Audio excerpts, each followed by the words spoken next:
بسم اللہ الرحمن الرحیم۔ کل آپ حضرات نے مرفوعات کے حوالے سے دو بحثیں پڑھ لی تھی۔ پہلی بحث یہ ہے کہ جی اس کو منصوبات اور مجرورات سے مقدم کیوں کیا۔ دوسری بحث یہ پڑھ لی تھی کہ نحوی اعتبار سے، ترکیب اور جوڑ کے اعتبار سے المرفوعات کی کیا حیثیت ہے۔ تو اس میں آپ لوگوں نے پڑھ لیا کہ مرفوعات کو ہم مبنی بھی بنا سکتے ہیں اور معرب بھی بنا سکتے ہیں۔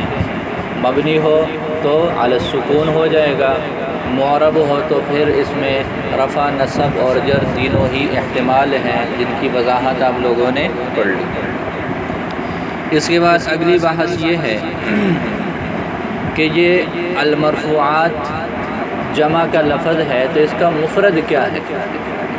اس کے مفرد میں کل آپ لوگوں نے پڑھ لیا تھا کہ یہ دو احتمال ہیں۔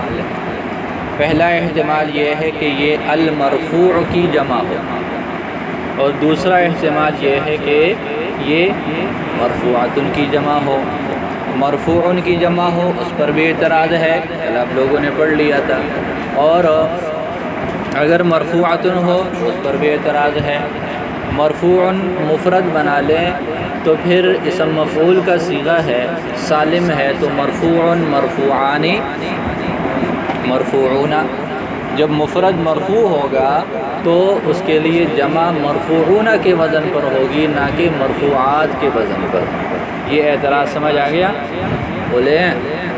دوسری صورت یہ ہے کہ اس کا مفرد کیا ہو، مرفوعات ہو۔ دوسری صورت کیا ہے کہ اس کا مفرد مرفوعات ہو۔ جب اس کا مفرد مرفوعات ہوگا تو یہ ضابطہ تو اپنی جگہ ٹھیک ہو جائے گا کہ جی مرفوعات، مرفوعاتان، مرفوعات۔ مرفوعات واحد مؤنث ہے اور مرفوعات جمع مؤنث ہے، تو لہذا الف اور تا کے ساتھ اس کی جمع ہوگی، اس پر کوئی اعتراض نہیں۔ لیکن اعتراض کی ایک اور صورت ہے، اور وہ یہ ہے کہ المرفوعات یہ صیغہ صفت ہے۔ المرفوعات یہ صیغہ صفت ہے۔ جہاں پر بھی صیغہ صفت ہو تو وہ متقاضی ہوتا ہے موصوف کا۔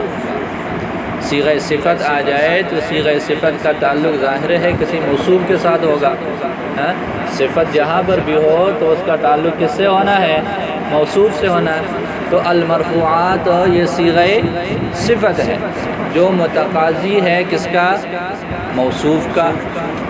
تو المرفوعات جب یہ صفت ہو جائے گا تو اس کا موصوف ہم نکالتے ہیں الاسماء۔ اس لیے کہ یہ بحث کس کی چل رہی ہے، بولو، اسم کی بحث چل رہی ہے نا، فعل اور حرف کی بحث تو چل نہیں رہی۔ لہذا یہ جو مرفوعات، منصوبات اور مجرورات ہم پڑھ رہے ہیں یہ وہ ہیں جن کا تعلق اسم سے ہے، جن کا تعلق تو المرفوعات یہ صیغہ صفت کا ہوا، اور اس کا موصوف کیا ہو جائے گا، الاسماء۔ اب پوری عبارت جو ہو جائے گی الاسماء المرفوعات۔ اب عبارت کیا بن جائے گی، الاسماء المرفوعات۔ اور یہ بھی ضابطہ ہے کہ جی جب اتصاف الجمع بالجمع ہو تو یہ متقاضی ہوتا ہے اتصاف المفرد بالمفرد کا۔ کیا، جہاں پر جمع آپس میں موصوف اور صفت ہوں تو جو ان کے مفرد ہوں گے وہ بھی آپس میں کیا ہوں گے، موصوف اور صفت ہوتے ہیں۔ آپ کہتے ہیں الرجال الصالحون، کیا کہتے ہیں، الرجال موصوف اور الصالحون۔ جب یہ آپس میں موصوف اور صفت ہیں تو اس کا تقاضا یہ ہے، لازمی نتیجہ یہ ہے کہ الرجل الصالح یہ بھی آپس میں ایک دوسرے کے ساتھ جڑیں گے، ایسا ہی ہے نا۔ تو لہذا جب ہم المرفوعات کو صفت بنا لیں اور الاسماء اس کے لیے موصوف بنا لیں اور یوں کہیں کہ جی الاسماء المرفوعات، تو اس کے مفرد بھی آپس میں کیا ہوں گے، موصوف اور صفت ہوں گے۔ جب ہم اس کا مفرد نکالتے ہیں تو پھر وہ یوں بن جائے گا الاسم المرفوعات۔ سمجھ آ رہی ہے؟ وائٹ بورڈ کا کہا تھا، ویسے کا ویسے ہی گندا پڑا ہے۔ الاسم المرفوعات، کیا ہو جائے گا؟ الاسم المرفوعۃ۔ اب یہاں پر دیکھیں ایک اور نحوی قاعدے کی خلاف ورزی ہو رہی ہے، وہ کیا؟ موصوف اور صفت آپس میں مذکر اور مؤنث میں مطابق ہوتے ہیں۔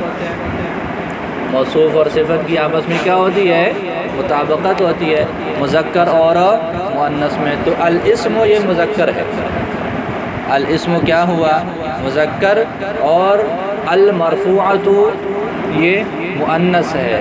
تو جب ہم المرفوعات کو المرفوعات سے جوڑیں تو اس اعتبار سے تو یہ جمع ٹھیک ہے کہ وہ بھی مؤنث اور یہ بھی مؤنث، لیکن چونکہ المرفوعات یہ صفت ہے، اس کا موصوف الاسماء نکالنا ہے، اور جب جمع آپس میں ایک دوسرے کے ساتھ موصوف اور صفت ہے تو آپ اس کو یوں کہتے ہیں کہ جی اتصاف الجمع بالجمع، یہ متقاضی ہوتا ہے اتصاف المفرد بالمفرد کا۔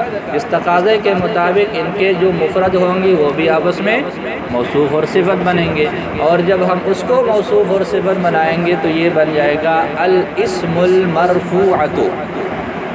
کیا بن جائے گی اس کی صورت؟ اور اس میں خرابی یہ لازم آتی ہے کہ الاسم مذکر ہے اور المرفوعۃ اس کے لیے مؤنث ہے۔ تو دو صورتیں ممکن تھی، ایک صورت یہ کہ المرفوعات کے لیے مفرد المرفوع ہو، اس پر بھی اعتراض ہوا۔ دوسری صورت یہ بنی تھی کہ جی المرفوعات یہ جمع ہے المرفوعاتوں کے لیے، اس پر بھی کیا ہوا؟ اعتراض ہوا۔ اب اس اعتراض کا حل کیا ہے؟ تو شارح نے اس کو حل کیا، دیکھیں، جمع المرفوع للمرفوعۃ، جمع المرفوع للمرفوعۃ لأن موصوفه الاسم وهو مذكر لا يعقل ويجمع هذا الجمع مضطردا صفة المذكر الذي لا يعقل كالصافنات للذكور من الخيل وجمال سبحلات أي زخمات وكالأيام الخاليات۔ اس عبارت میں مصنف رحمۃ اللہ علیہ نے اس اعتراض کو حل فرمایا، علامہ جامی رحمہ اللہ تعالیٰ نے اس اعتراض کو حل فرمایا۔ اعتراض کو حل اس طرح سے فرمایا کہ جی یہ جو المرفوعات ہے اس کا مفرد مرفوع ہے، المرفوعات ہے اس کا مفرد کیا ہے؟ مرفوع ہے، مرفوعات نہیں، ٹھیک ہے۔ اب وہی اعتراض پھر ہوگا کہ جی مرفوع کی جمع تو کیا آتی ہے؟ مرفوعون آنی چاہیے، تو یہ مرفوعات اس کو ہم کیسے اس کے لیے جمع بنا سکتے ہیں؟ اس اعتراض کا انہوں نے جواب دیا کہ جی المرفوعات یہ جمع ہے مرفوعون کی۔ اب دوسرا اعتراض تو فرمایا کہ وہ اعتراض بھی وارد نہیں ہو سکتا، وہ اعتراض بھی وارد نہیں ہو سکتا۔ کیوں نہیں وارد ہو سکتا بھائی؟ اس وجہ سے وارد نہیں ہو سکتا کہ ایک نحوی ضابطہ ہے، ایک نحوی ضابطہ ہے، وہ یہ ہے کہ مذکر غیر عاقل، غیر عاقل جانتے ہو نا؟ ہاں کیا کہتے ہیں؟ جانتے ہو کس کو بولتے ہیں؟ ایسا مذکر جس میں عقل ہو وہ عاقل ہے، اور ایسا مذکر جس میں عقل نہ ہو کیا ہے؟ وہ غیر عاقل ہے۔ تو آپ لوگ کس میں شامل ہو جائیں گے؟ عاقل میں شامل ہوں گے کہ غیر عاقل میں؟ بولو، ہم بس آسان لفظوں میں یوں کہہ دے، نہیں تو آپ سارے نکل جائیں گے درمیان سے۔ آپ یوں کہہ دے کہ جو انسان ہے وہ عاقل ہے، جو غیر انسان ہے وہ، جو انسان ہے وہ عاقل، جو غیر انسان وہ غیر عاقل ہے، ٹھیک ہے۔ یہ تعریف ٹھیک نہیں ہوگی کہ جس میں عقل ہے وہ عاقل ہے، جس میں عقل نہیں ہے وہ عاقل نہیں ہے، نہیں تو طالب علم تو سارے نکل جائیں گے، جس کے جن میں سرفہرست رابعہ الف والے۔ تو کیا بنا؟ ضابطہ یہ ہے کہ ایسا مذکر جو کہ غیر عاقل ہو، ایسا مذکر جو کہ غیر عاقل ہے، تو مذکر غیر عاقل کی صفت، مذکر غیر عاقل کی صفت کی جمع، کیا؟ مذکر غیر عاقل کی صفت کی جمع۔ مذکر غیر عاقل موصوف ہے، اس کی صفت ہے، اور وہ صفت جمع کی شکل میں ہو۔ وہ صفت کس شکل میں ہو؟ جمع کی شکل میں ہو۔ تو قاعدہ یہ ہے کہ جب مذکر غیر عاقل کی صفت کی جمع لائی جاتی ہے تو وہ الف اور تا کے ساتھ لائی جاتی ہے، وہ الف اور تا کے ساتھ۔ ضابطہ سمجھ آ گیا؟ ضابطہ کیا ہے کہ جی یہاں پر الاسم یہ مذکر غیر عاقل ہے اور اس کی صفت وہ المرفوع، وہ جو ہے وہ المرفوعۃ ہے، المرفوع ہو گیا۔ اس کی پھر جب ہم جمع لائیں گے، جمع کی شکل میں لائیں گے تو یہ کیا بنے گا؟ الف اور تا کے ساتھ اس کی شکل بنے گی۔ تو بالکل آسان سا قاعدہ ہوا۔ تو یہاں پر الاسم المرفوع ہو جائے گا اور جب ہم اس کو جمع شکل میں لائیں گے تو یہ الاسماء المرفوعات۔ قاعدے کی سمجھ آ گئی؟ بولو۔ اب دیکھیں آگے اس کی مثالیں بھی دی ہیں، جیسے الخیل ہے، کیا ہے بھائی؟ خیل مذکر گھوڑا ہے۔ خیل کس کو بولتے ہیں؟ گھوڑے کو بولتے ہیں، ٹھیک ہے، مذکر جب ہو۔ اسی طرح جمل ہے، کیا ہے؟ جمل کس کو بولتے ہیں؟ اونٹ کو۔ اسی طرح یوم ہے، یوم بھی مذکر، جمل بھی مذکر اور خیل بھی مذکر، یہ تینوں لفظ مذکر کیا، لیکن جمل بھی غیر عاقل، خیل بھی غیر عاقل اور یوم بھی کیا ہے؟ غیر عاقل ہے۔ اب آگے جب اس کی صفت لائیں گے جمع شکل میں، جب اس کی صفت لائیں گے کس شکل میں؟ جمع شکل میں، تو یہی قاعدہ ضابطہ ہو اور قاعدہ اور ضابطہ جاری ہوگا کہ وہ کیا ہوگا؟ الف اور تا کے ساتھ ان کی جمع لائی جائے گی۔ دیکھیں تو الخیل اس کی جب جمع لائیں گے صفت کی تو صافنات کہیں گے۔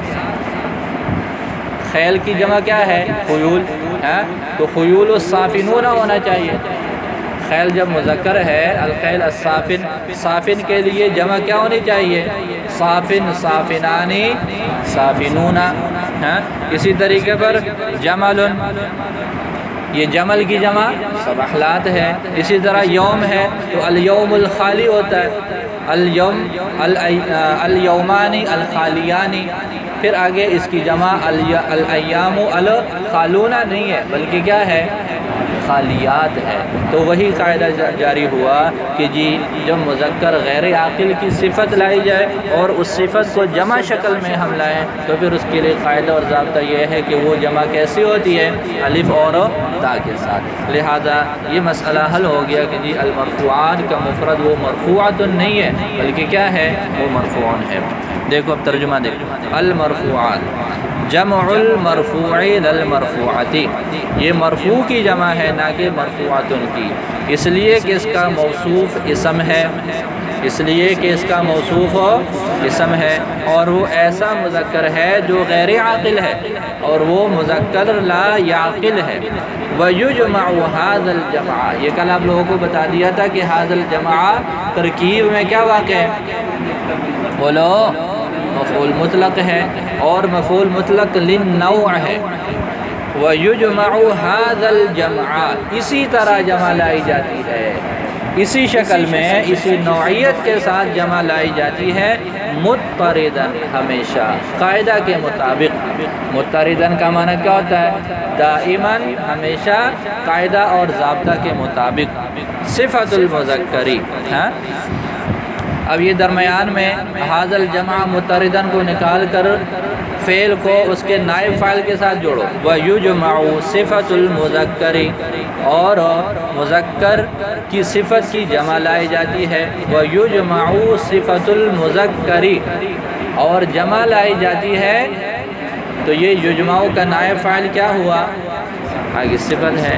وَيُجْمَعُ هَذَا الْجَمْعَ مُضْطَرِدًا، اور اسی طرح جمع لائی جاتی ہے قاعدہ کے مطابق اس مذکر کی صفت کی جمع الذی لا یعقل، جو کہ غیر عاقل ہے، جیسے صافنات ہیں مذکر گھوڑوں کے لیے، اور جمال سبحلات ہے یعنی زخمات، یہ زخمات کا لفظ یہ سبحلات کی تعریف ہے، اس کی وضاحت ہے، ٹھیک ہو گیا۔ سبحل مفرد ہے، سبحلات اس کے لیے کیا ہو جائے گا؟ جمع ہو جائے گا۔ یہ زخمن کے معنی میں آتا ہے۔ زخم کا معنی کیا ہوتا ہے؟ کہتے ہیں کہ جی بڑی زخیم کتاب ہے، کیا لفظ بولتے ہیں؟ ضخیم کا لفظ جو موٹا ہوتا ہے، اچھے خاصے جسم والا ہوتا ہے، تو سبحلات کا مطلب زخمات، موٹے اونٹ، کیا ترجمہ کریں گے؟ اور آگے الایام الخالیات، جیسے الایام الخالیات کا لفظ ہے۔ تو جب بھی آپ لوگ ترجمہ کرتے ہیں تو ترجمہ میں جو مثال ہے، مثال کی عربی مثال، وہ عربی میں ہی ایک مرتبہ اس کو کہنا ہوتا ہے، جیسے صافنات ہے، جیسے جمال سبحلات ہے، اور جیسے الایام الخالیات ہے۔ پھر بے شک مثال کا ترجمہ کریں، مثال کا بھی ترجمہ کرنا ضروری ہوتا ہے، لیکن جو مثال ہے جب تسلسل سے ہم ترجمہ کر رہے ہوں گے تو پھر اس مثال کو ترجمہ میں ترجمہ کی شکل میں نہیں پیش کرنا، بلکہ جو اس کے عربی الفاظ ہیں اسی طرح اس کو ذکر کرنا ہے، پھر ہی جا کر اس کا مطلب واضح ہوگا۔ اگر ہم مثال کا بھی ترجمہ کریں، جب ہم ترجمہ کر رہے ہوتے ہیں تو پھر اس عبارت کا مطلب وہ واضح مکمل طور پر نہیں ہو سکتا۔ یہ بات سمجھ آ گئی؟ جی ترجمہ دوبارہ دیکھ لیں۔ مرفوعات، یہ مرفوعن کی جمع ہے نہ کہ مرفوعاتن کی، اس لیے کہ اس کا موصوف اسم ہے اور وہ مذکر لا یعقل ہے، اور اسی طرح جمع لائی جاتی ہے قاعدہ کے مطابق اس مذکر کی صفت کی جمع جو کہ غیر عاقل ہو، جیسے صافنات ہے مذکر گھوڑوں کے لیے، اور جیسے جمال سبحلات ہے یعنی زخمات یعنی موٹے اونٹ، اور جیسے الایام الخالیات ہے۔ سمجھ آ رہی ہے؟ کل میں نے بتایا تھا کہ یہ جمال پر کسرہ پڑھنا یہ ضروری ہے، اس لیے کہ یہ کاف کے تحت ہو جائے گا۔ کاف حرف جر ہے، الصافناتی اس کا مجرور ہے، آگے جمال کا تعلق کس سے ہو جائے گا؟ اسی سے ہو جائے گا۔ اور آگے کل ایام الخالیات، اس کو الگ سے جو ہے وہ ذکر کیا۔ جی چلیں آگے، بولو آگے ہے ہوا۔ یہ ہوا کے بعد آگے متن دیکھیں، ہوا مشتمل علی علم الفاعلیت، یہ مرفوع کی تعریف ہے۔ یہ متن ہے ہوا مشتمل علی علم الفاعلیت، ہوا مشتمل علی علم الفاعلیت، مرفوعان کی تعریف کیا ہے کہ جی ایسا اسم جو فاعلیت کی نشانی پر مشتمل ہو، ایسا اسم، مرفوع سے مراد ایسا اسم ہے جو فاعلیت کی نشانی پر مشتمل ہے۔ اب فاعلیت کی نشانی کیا ہے اور کہاں کہاں پر اس کا وجود کیسے ہوگا، یہ آگے وضاحت سے بات آئے گی۔ اب یہاں پر دیکھیں ماتن شارح نے اس کی تقطیع کیسے کی ہے۔ ہوا ضمیر کے بعد عبارت نکالی ہے المرفوع الدال علیہ المرفوعات، یہ عبارت نکالی ہے ہوا ضمیر کا مرجع متعین کرنے کے لیے۔ متن میں جو ہوا ضمیر ہے اس کا مرجع کیا ہے اس کو متعین کرنے کے لیے۔ ہوا ضمیر کے مرجع میں دو احتمال ہیں، ہوا ضمیر کے مرجع میں دو احتمال ہیں۔ پہلا یہ ہے کہ جی ماقبل میں جو المرفوعات کا لفظ ہے یہ اس کا مرجع ہو، دوسری صورت یہ ہے کہ جی اس کا مرجع المرفوع ہو، دونوں پر اعتراض ہوگا۔ اس کے مرجع میں کتنے احتمال ہوئے؟ تو ایک تو یہ ہے کہ ماقبل میں ایک ہی لفظ گزرا ہے، کون سا لفظ؟ المرفوعات۔ یہ متن کا حصہ ہے، متن کی عبارت یہ ہے المرفوعات ہوا مشتمل، تو ہوا سے پہلے صرف المرفوعات کا لفظ ہے وہی اس کا مرجع ہو۔ دوسری صورت یہ ہے کہ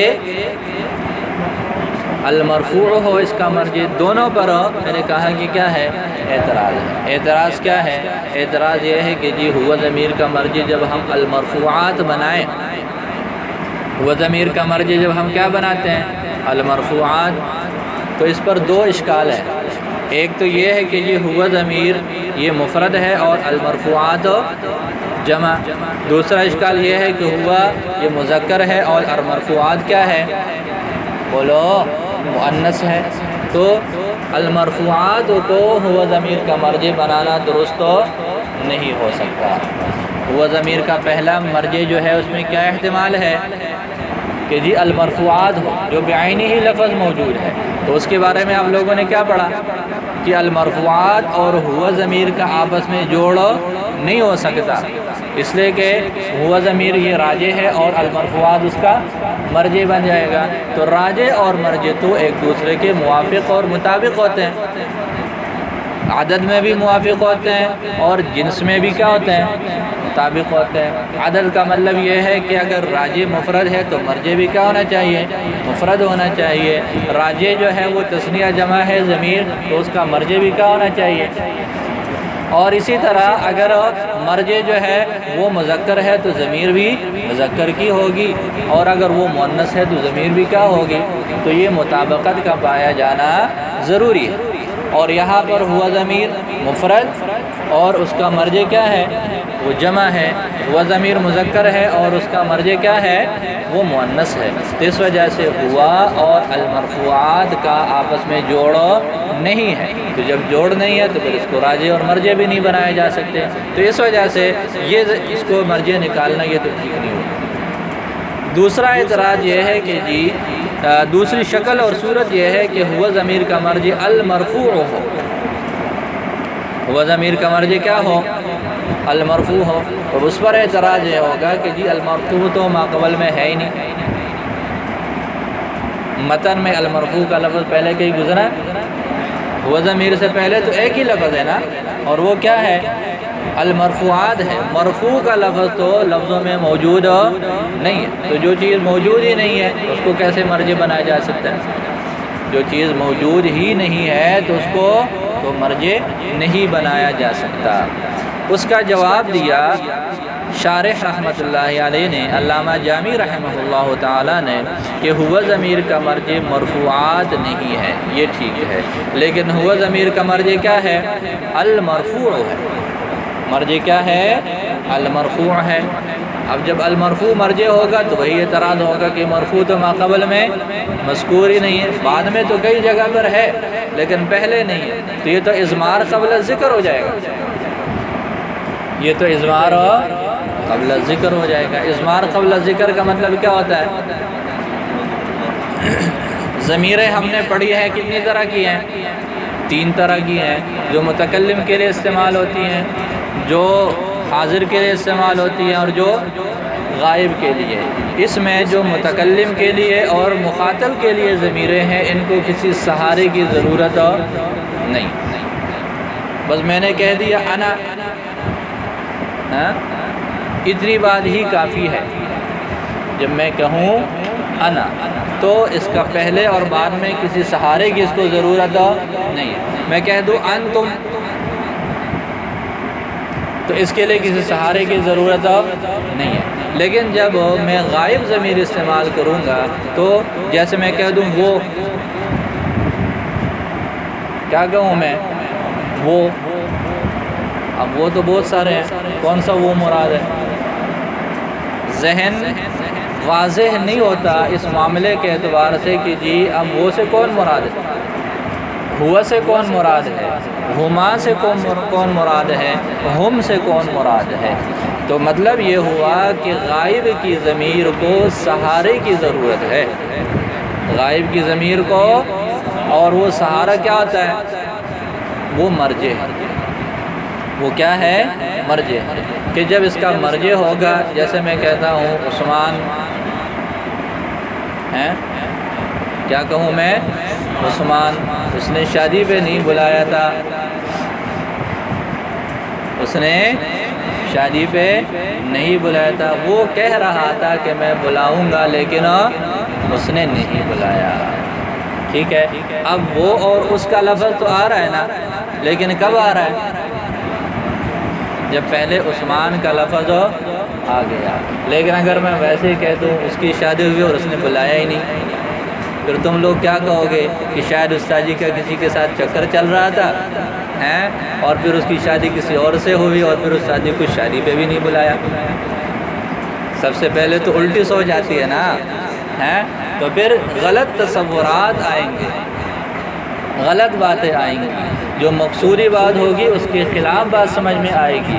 تو اس وجہ سے کہتے ہیں کہ جی غائب کی ضمیر اسی وقت استعمال ہو سکتی ہے جب اس کے ساتھ کسی مرجع کا ذکر ہو۔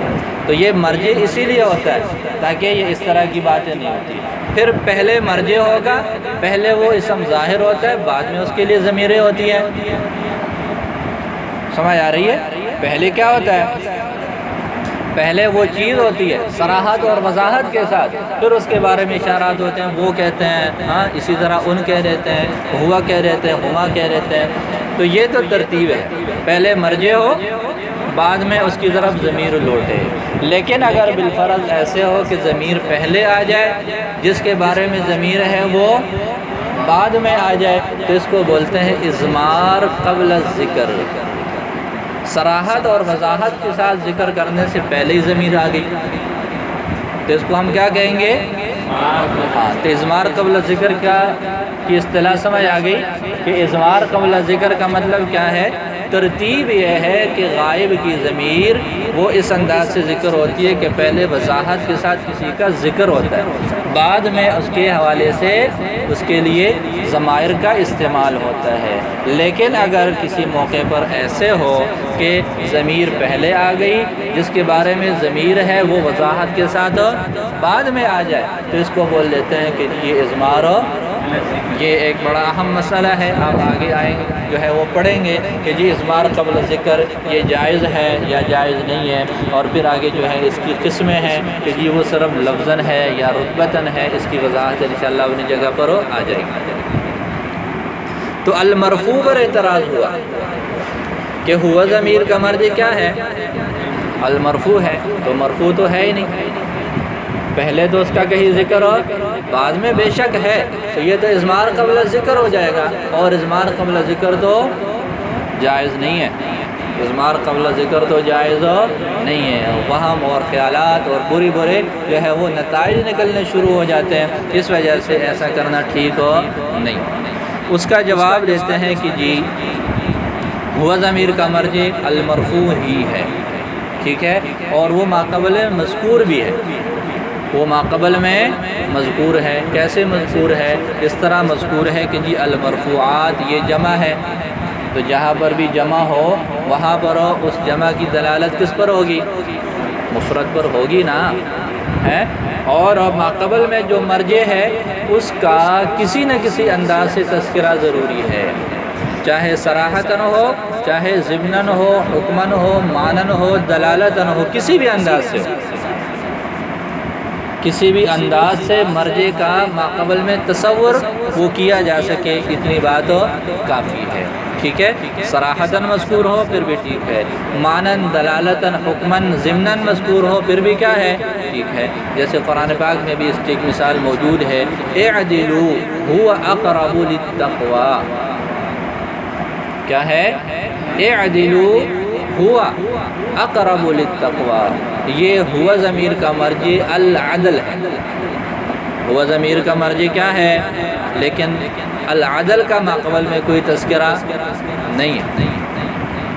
العدل کا تو ماقبل میں کوئی ذکر نہیں ہے، کوئی لفظ نہیں آیا العدل کا، لیکن ہوا ضمیر پھر بھی لوٹ رہی ہے.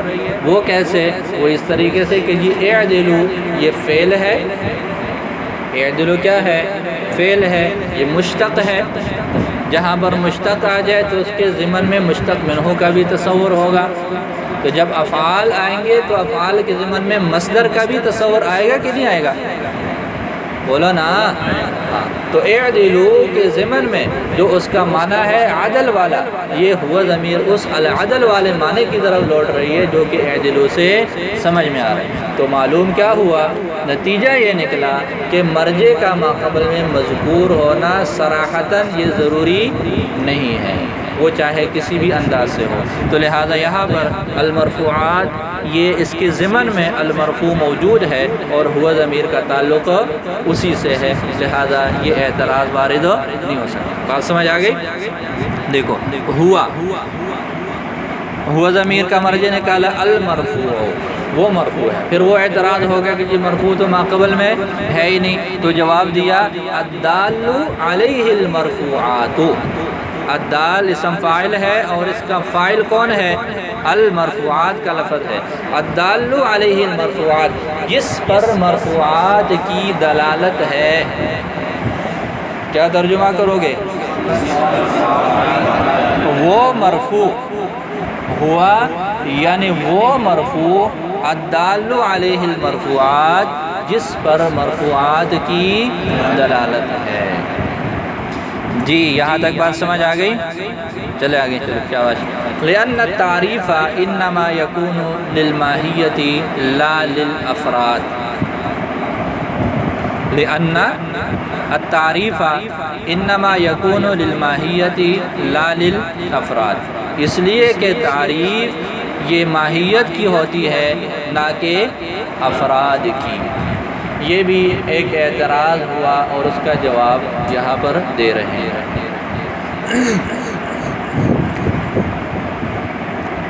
وہ کیا ہے؟ یہ وائٹ بورڈ کا کرے بھائی انتظام۔ امیر کون ہے؟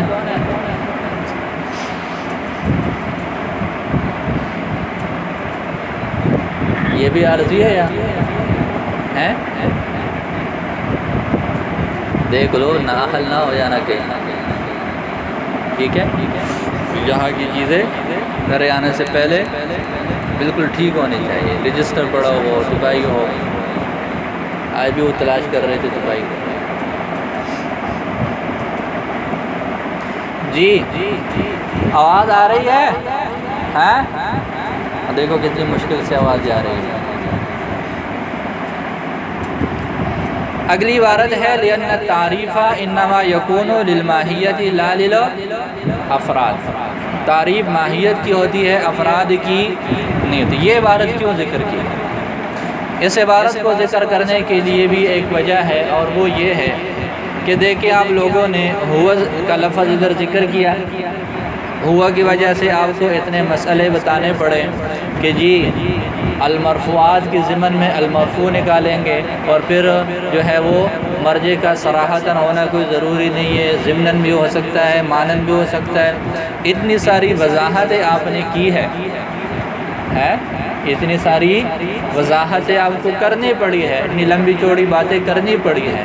تو اگر ماتن یوں کرتے کہ ہوا کی جگہ پر ہیا لاتے، کیا کرتے؟ ہوا کی جگہ پر ہیا لاتے، تو ہیا ضمیر کیا ہے؟ مؤنث کی ہے، تو المرفوعات بھی مؤنث ہے، تو براہ راست اس کو ہیا ضمیر کو المرفوعات کے ساتھ جوڑ لیتے، پھر درمیان میں اس کو قرید کر جو ہے اندر سے کچھ نکالنے کی ضرورت ہو نہ پڑتی۔ اعتراض کی سمجھ آ گئی؟ کیا اعتراض ہوا کہ یہ ہوا ضمیر نکال کر ہمیں مشکل میں ڈال دیا ہے، تو ہوا کی جگہ پر کیا کرتے؟ ہیا نکالتے۔ ہیا کا فائدہ کیا ہوتا کہ ہیا کو ہم براہ راست المرفوعات کے ساتھ جوڑ سکتے تھے، اس لیے کہ ایسا تو اکثر ہوتا رہتا ہے کہ جی کیونکہ وہ جمع سالم ہے، مؤنث کی جمع ہے، واحد مؤنث کے حکم میں بہت سارے جمعوں کو جو ہے وہ لے لیا جاتا ہے، تو پھر وہ براہ راست ہیا ضمیر کو المرفوعات کے ساتھ جوڑ لیتے، تو یا تو یہ کرتے یا تو کیا کرتے؟ یوں کرتے۔ دوسرا، اگر اسی ہوا کو المرفوعات کے ساتھ جوڑ لیتے براہ راست، یہ بھی ممکن تھا۔ چلو ہیا نہ نکالیں، ہاں ہوا کو ہی رہنے دیں، لیکن ہوا کو براہ راست کس کے ساتھ جوڑتے؟ المرفوعات کے ساتھ۔ وہ تو آپ لوگوں نے مسئلہ پڑھ لیا کہ ہوا کو مرفوعات کے ساتھ براہ راست تو نہیں جوڑا جا سکتا۔ کیوں؟ دو خرابیاں، کون کون سی؟ ہوا مفرد ہے، المرفوعات جمع ہے، ہوا مذکر ہے اور المرفوعات مؤنث ہے، تو ہوا کو تو براہ راست المرفوعات کے ساتھ نہیں جوڑا جا سکتا۔ تو کہتے ہیں کہ جی جوڑنے کی ایک صورت ہے، جوڑنے کی ایک صورت ہے، وہ کیا؟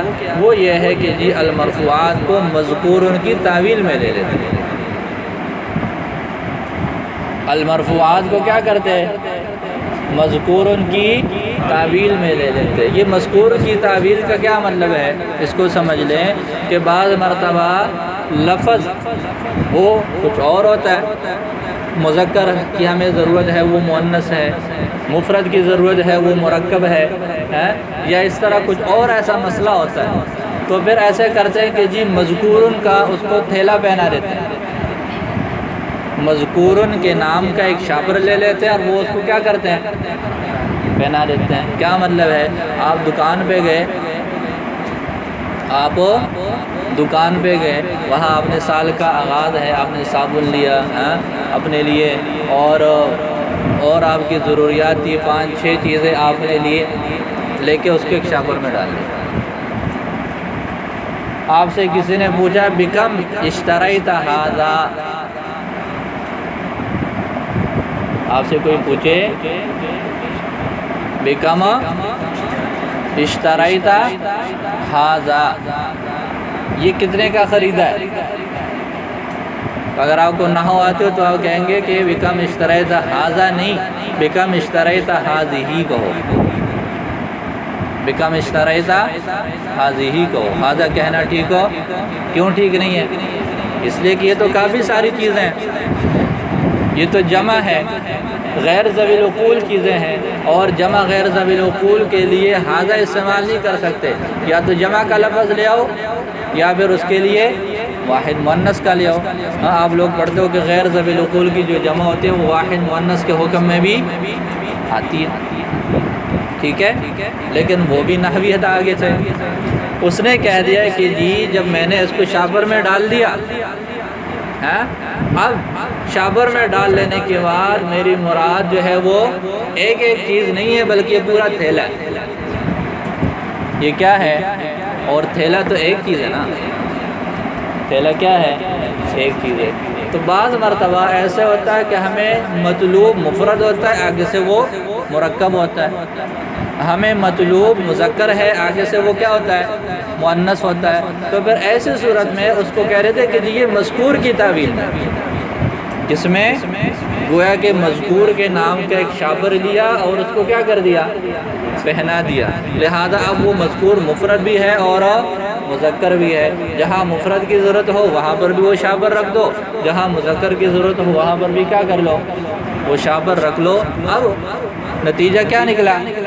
نتیجہ یہ نکلا کہ اب اشارہ ان تمام چیزوں کی طرف نہیں ہوگا بلکہ مذکور کے نام کا جو آپ نے شاپر بنایا ہے اس کی طرف ہو جائے گا۔ تو آپ کو مفرد کی ضرورت ہو تو وہ بھی ٹھیک ہے، اور آپ کو مذکر کی ضرورت ہے تو اس کی۔ تو لہٰذا یہاں پر کہتے ہیں کہ جی المرفوعات لفظی اعتبار سے تو جمع، لیکن اس کو مذکور کی تعویل میں کر دو۔ جب مذکور کی تعویل میں ہو جائے گا تو مذکور مذکر بھی ہے اور مفرد بھی ہے، مذکورن کا لفظ کیا ہے؟ مذکر بھی ہے اور مفرد بھی ہے، لہذا ہوا ضمیر کا تعلق اس کے ساتھ براہ راست جڑ سکتا ہے۔ بات سمجھ آ گئی؟ تو دو صورتیں بیان کی ہے کہ جی جو آپ نے ہوا ضمیر کا مرجع المرفوع نکالا ہے مرفوعات کے ضمن میں، اس سے بچنے کی دو صورتیں اور بھی ممکن تھی، کیا کہ ہوا کی جگہ پر ہو ہیا نکالتے ہیں، ہیا کا تعلق براہ راست مرفوعات سے جوڑتے۔ دوسری صورت یہ ہے کہ کسی ہوا کو رہنے دیتے لیکن المرفوع اس کا مرجع نہ بناؤ بلکہ اس کا مرجع کیا بناؤ؟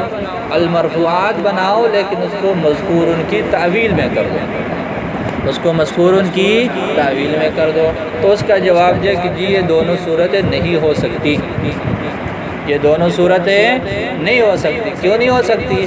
اس وجہ سے نہیں ہو سکتی کہ اگر ہم المرفوعات کو اس کا مرجع بناتے ہیں چاہے کسی بھی انداز سے ہو، تو مرفوعات تو جمع ہے، مرفوعات کیا ہے؟ جمع ہے۔ جمع کی دلالت کس پہ ہوتی ہے؟ افراد پہ ہوتی ہے۔